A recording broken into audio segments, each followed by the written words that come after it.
అష్టాదశ పీఠ స్తోత్రంలో కాశ్మీరేతు సరస్వతి అంటూ జ్ఞాన శక్తి స్వరూపిణి శారదామాతను కొలుస్తాము. అలాంటి మహోన్నత శక్తి పీఠము శారదా పీఠం. అష్టాదశ శక్తి పీఠాల్లో 16 శక్తి పీఠాలు భారత్లో ఉంటే ఒకటి శ్రీలంకలో మరొకటి పాకిస్తాన్లో ఉంది. అదే శారదామాత శక్తిపీఠం. ఈ శక్తిపీఠానికి ఎంతో చారిత్రక నేపథ్యం ఉంది. సతీదేవి కుడి చేయి ఇక్కడ పడిందని పురాణాలు చెప్తున్నాయి. సర్వజ్ఞ పీఠమైన ఈ శక్తి పీఠాన్ని జగద్గురు ఆదిశంకరాచార్యులు అధిష్ఠించి సనాతన వైదిక ధర్మాన్ని పునరుద్ధరించారు. పూర్వం బౌద్ధ జైన సాంప్రదాయాల వ్యాప్తితో సనాతన ధర్మం ఆపసోపాలు పడుతున్న కాలం అది. కుప్పలు తిప్పలుగా పుట్టుకొచ్చిన సాంప్రదాయాలు, మూఢనమ్మకాలు, విభేదాలు, ఘర్షణలతో అఖండ భారతావని అల్లకల్లోలంగా మారిన సమయం అది. అలాంటి విపత్కర పరిస్థితులలో సనాతన వైదిక ధర్మాన్ని, సాంప్రదాయాన్ని సంస్కరించి పునరుద్ధరించి తరువాతి తరాలకు అందించాల్సిన అవసరం ఏర్పడింది.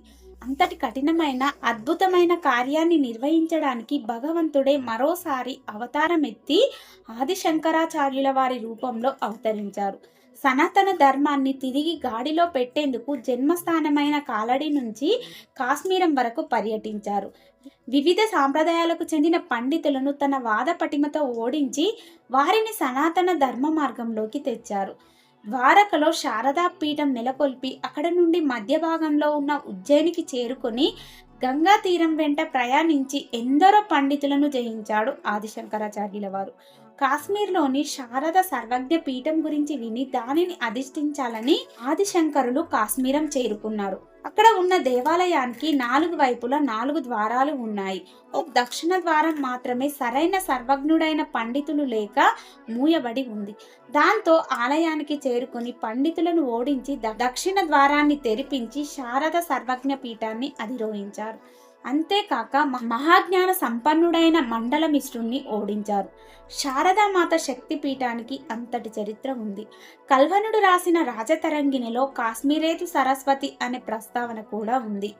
పూర్వం శారదా పీఠం వద్ద వేద అధ్యయనం చేసేందుకు ఒక విశ్వవిద్యాలయమే ఉండేది. కాశ్మీరం యావత్ శారదా దేశంగా పిలువబడింది. వేల సంఖ్యలో పండితులు ఇక్కడ స్థిర నివాసం ఏర్పరచుకొని ఇక్కడ అమ్మవారి పేరు మీదుగా ఏకంగా శారదా లిపి కనుగొన్నారు అంటే అమ్మవారిని ప్రజలు ఏ విధంగా గౌరవించేవారో తెలుస్తుంది.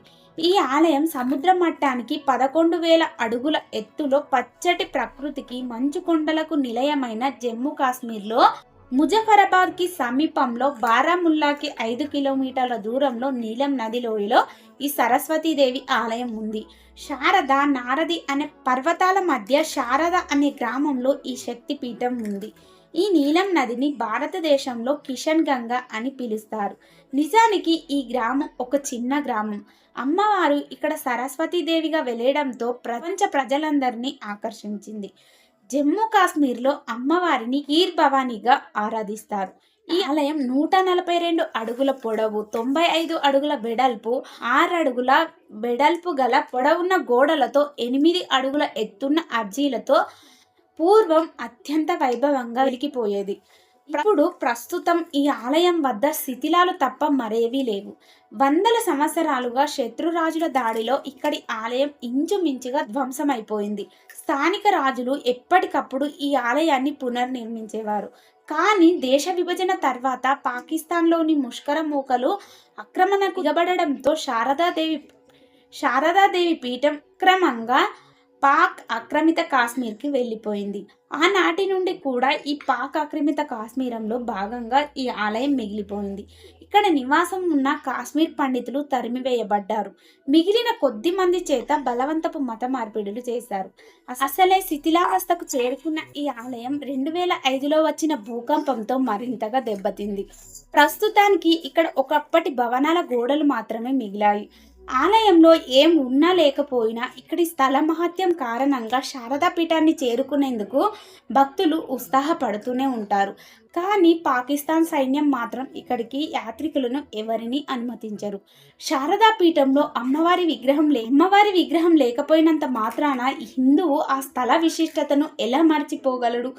మన దేశంలో అయోధ్య, కాశీ వంటి ఎన్నో పుణ్యక్షేత్రాలను ముస్లిం దురాక్రమణదారులు ఎన్నోసార్లు కూల్చివేశారు.